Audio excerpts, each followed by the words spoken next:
Ninsabu qoddim iċ-ċentru miftuħ fil-Marsa, propju l-għada fil-ħodu li 230 immigrant daħlu f'pajjiżna permezz tal-vapur MV Lifeline li kien ilu fl-Ibħra Maltin għal madwar 6 ijiem.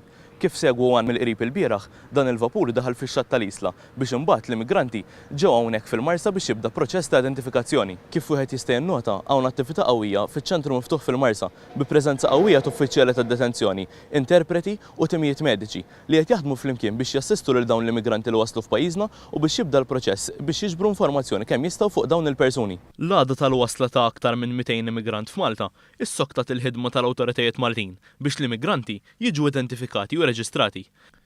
Dan bilan li l-immigranti li jikkwalifikaw għall-istatus ta' ażil jibdew jiġu relokati fost id-9 pajjiżi li qablu li jieħdu bejniethom l-immigranti abbord l-MV Lifeline li l-erba' filgħaxija trakka f'Boiler Wharf fl-Isla.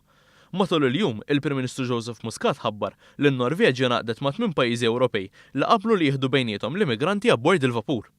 F'preżenza qawwija ta' midja internazzjonali, One News tkellem ma' Roberta Buħaġar, koordinatur tal-immigrazzjoni fih dan il-Ministeru għall-Intern, li spjegat is-sitwazzjoni medika ta' dawk abbord l-MV Lifeline. Milli qalulna l-kollegi tagħna mill-isptar u mill-health, ovvjament is-sitwazzjoni ġenerali ta' saħħa kienet tajba, more or less, kien hemm ovvjament każijiet ta' malnutrition, exhaustion ejja, li ovvjament qed jiġu trattati. Kien hemm ukoll rapporti li hemm xi wħud li wkoll għandhom xi problemi ħabba psychological trauma.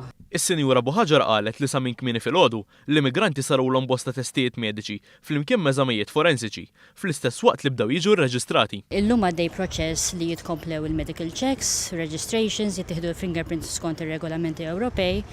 U iktar tard once li jkun leżda l-proċess nistennew id-delegazzjoni jibdew jiġu biex naraw kif se jitqasmu dawn in-nies bażikament bejn il-pajjiż involuti.